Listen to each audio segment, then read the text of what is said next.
Hello and welcome. आज हम जिस टॉपिक पे बात करने जा रहे हैं वो है कि क्या प्राइवेट सेक्टर में रिजर्वेशन कॉन्स्टिट्यूशनल है या नहीं है, और कॉन्स्टिट्यूशन और जितने भी जजमेंट्स आज तक आए हैं सुप्रीम कोर्ट के, वो इस बारे में क्या अपनी राय रखते हैं। जैसा कि हमें पता है, रिसेंटली सुप्रीम कोर्ट ने Punjab and Haryana high court के एक ऑर्डर पर स्टे हटाया। हाई कोर्ट ने 3 फरवरी को हरियाणा सरकार के एक एक्ट पर इंटरिम स्टे लगाया था। सुप्रीम कोर्ट ने क्यों स्टे हटाया, किस बेसिस पे, और सुप्रीम कोर्ट ने क्या कहा, ये सब आपको वीडियो के लास्ट में बताऊंगा। आपको एंड तक बने रहना है और मुझे पूरी उम्मीद है कि आपको बहुत कुछ जानने को मिलेगा। और आगे बढ़ने से पहले 2 सेकंड निकाल कर लाइक और सब्सक्राइब कर दीजिए, बिल्कुल फ्री है, कोई पैसा नहीं लगता। चलिए तो फिर आगे बढ़ते हैं। थोड़ा सा एक्ट के बारे में पहले जान लेते हैं।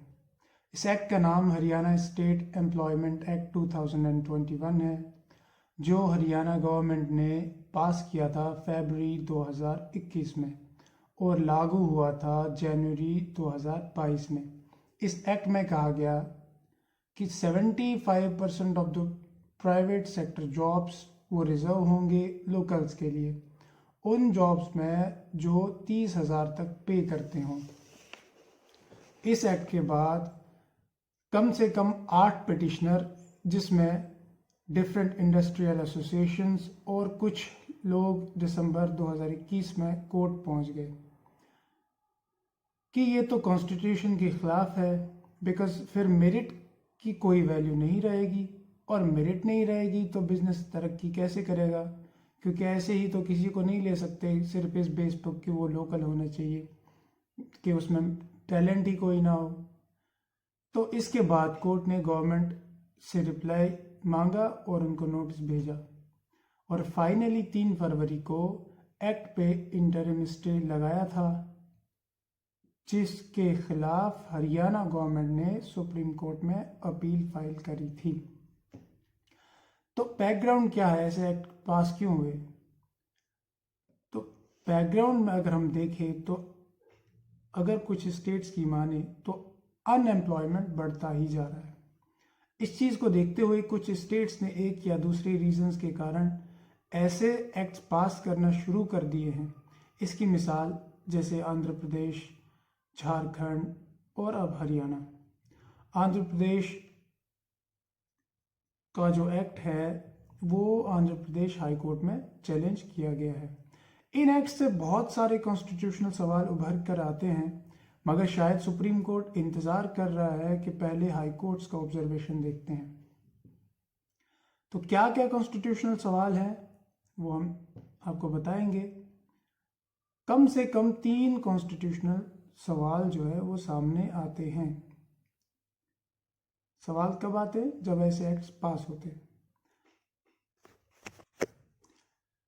पहला सवाल जो उभर कर आता है वो ये है कि article 19(1)(g of the constitution जो गारंटी करता है, यानी इस बात की ज़मानत या प्रोटेक्शन देता है कि किसी भी सिटीज़न को इस बात की आज़ादी है कि वो कोई भी ऑक्यूपेशन, ट्रेड या बिजनेस कर सकता है बिना किसी रोक टोक के।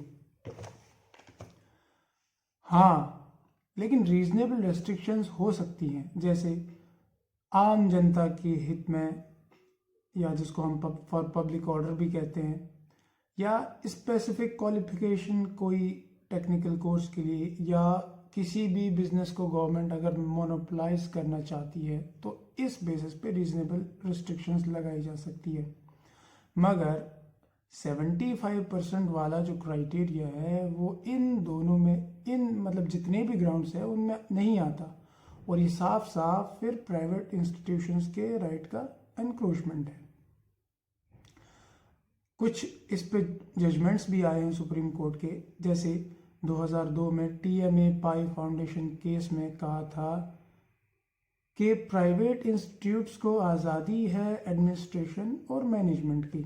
दूसरा एक और केस 2005 का पीए इनामदार है, जिसमें सुप्रीम कोर्ट ने कहा था कि जो इंस्टीट्यूट स्टेट एड या फंड नहीं लेते उनमें रिजर्वेशन को मैंडेटरी नहीं कर सकते। तो इस केस के बाद ही कॉन्स्टिट्यूशन को अमेंड कर दिया गया, जिससे प्राइवेट एजुकेशनल इंस्टीट्यूट्स में सोशली और एजुकेशनली बैकवर्ड क्लासेस, जिसको शॉर्ट में SEBCs भी कहते हैं, और SCs यानी schedule caste and schedule tribes यानी STs को रिजर्वेशन दिया गया, मगर ये रिजर्वेशन सिर्फ एडमिशन्स में अप्लाई होता है, जॉब्स में नहीं। दूसरा कॉन्स्टिट्यूशनल सवाल जो उभर कर आता है वो डोमिसाइल या रेसिडेंस के बेस पर रिजर्वेशन देना। डोमिसाइल या रेसिडेंस के बेस पर रिजर्वेशन अनकॉन्स्टिट्यूशनल हो सकता है। कैसे? आर्टिकल 16 पब्लिक एम्प्लॉयमेंट में सारे सिटीजन्स को बराबरी का हक देता है। आर्टिकल 16 मगर पार्लियामेंट को पावर देता है कि वो लॉज बनाए जिसमें रेसिडेंस की रिक्वायरमेंट हो। अगेन, ये पब्लिक एम्प्लॉयमेंट यानी सरकारी नौकरी के लिए है, प्राइवेट के लिए नहीं, और इसमें पावर पार्लियामेंट को है, स्टेट को नहीं। अच्छा जी, तो तीसरा क्या कॉन्स्टिट्यूशनल क्वेश्चन सामने आता है वो है कि क्या 75% रिजर्वेशन परमिसेबल है। इस पे एक सुप्रीम कोर्ट का केस था, Indira Svane versus union of India, जिसको बहुत फेमस नाम यानी मंडल केस के नाम से जाना जाता है। 1993 का केस है ये।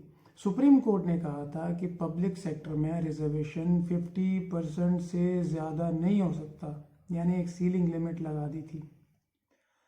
लेकिन कुछ सर्कमस्टेंसेस में, जैसे अगर एक्स्ट्रा ऑर्डिनरी सिचुएशन हो तो उस सिचुएशन में हम इस 50% को एक्सीड भी कर सकते हैं। जैसे दूर दराज इलाकों में रहने वाले लोग जिनको स्पेशल और डिफरेंट ट्रीटमेंट की ज़रूरत हो, लेकिन इसके बावजूद भी स्टेट को बहुत ज़्यादा एहतियात करना चाहिए, और ये साबित करने कि स्पेशल ट्रीटमेंट ज़रूरी था, तो इसकी जिम्मेदारी, ये साबित करने की जिम्मेदारी भी स्टेट के ऊपर ही होगी। एक रिसेंट एग्जांपल है कि 2018 में महाराष्ट्र एक्ट जो रिजर्वेशन देता था मराठास को, सुप्रीम कोर्ट ने 2021 में इसको स्ट्रक डाउन किया, क्योंकि इसमें 50% लिमिट का जो वायलेशन हो रहा था। सुप्रीम कोर्ट ने कहा कि 50% लिमिट का मकसद इक्वालिटी को फुलफिल करना है, वरना एक ऐसी सोसाइटी होगी जिसका बेस सिर्फ कास्ट ही कास्ट होगा। अब आप खुद डिसाइड कर सकते हैं कि क्या ये एक्ट कास्ट रूल का वायलेशन कर रहा है, या इक्वालिटी रूल का वायलेशन कर रहा है, या कोई और इकोनॉमिक कॉम्प्लिकेशंस लाता है, या क्या लॉ का लेन देन सिर्फ पब्लिक सेक्टर के वायलेशन से है, या क्या प्राइवेट सेक्टर में अपनी मनमानी चल सकती है। इसका फैसला अब हाई कोर्ट और फिर उसके बाद सुप्रीम कोर्ट फाइनली करेगा। लेकिन जितना मैंने आपको लॉ बताया है, अब आप भी डिसाइड कर सकते हैं अब कि ये किस तरफ जा सकता है। और अब फाइनल में सुप्रीम कोर्ट का ऑब्जर्वेशन क्या था। सुप्रीम कोर्ट की 2 जजेस की बेंच, जिसमें जस्टिस एल नागेश्वर राव और PS नरसिम्हा थे, उन्होंने कहा कि हाई कोर्ट ने सफिशिएंट रीजंस नहीं दिए हैं स्टे लगाने में। जस्टिस नागेश्वर राव ने कहा कि अगर आपने स्टे लगाना है तो एक्ट में फिर साफ साफ इलीगैलिटी होनी चाहिए जो दिख रही हो। ये कोई तरीका नहीं हुआ कि बिना रीज़न के स्टे लगा दिया जाए। हम स्टे इसलिए हटा रहे हैं क्योंकि जिस तरीके से हाई कोर्ट ने एक्ट को डील किया है वो सही नहीं है, कि इसलिए स्टे हटा रहे हैं कि एक्ट में मेरिट है, यानी कि हम इसलिए नहीं हटा रहे कि उस एक्ट में मेरिट है, वो चल सकता है, नहीं, बल्कि बिना किसी रीज़न के हाई कोर्ट ने स्टे लगा दिया था, तो ये कोई तरीका नहीं है। सुप्रीम कोर्ट ने लेकिन डायरेक्ट किया हाई कोर्ट को कि वो जो रिट पिटिशन फाइल की गई है उसको 4 हफ्ते के अंदर डिसाइड करें। तो ये था वीडियो का एंड। होप आपने कुछ सीख लिया होगा, और अगर आपको कोई कमी लगी या कोई अच्छी बात भी लगी तो feel free to use the comment box. मिलते हैं अगले वीडियो में, तब तक अपना बहुत सारा ख्याल रखिएगा। God bless you all.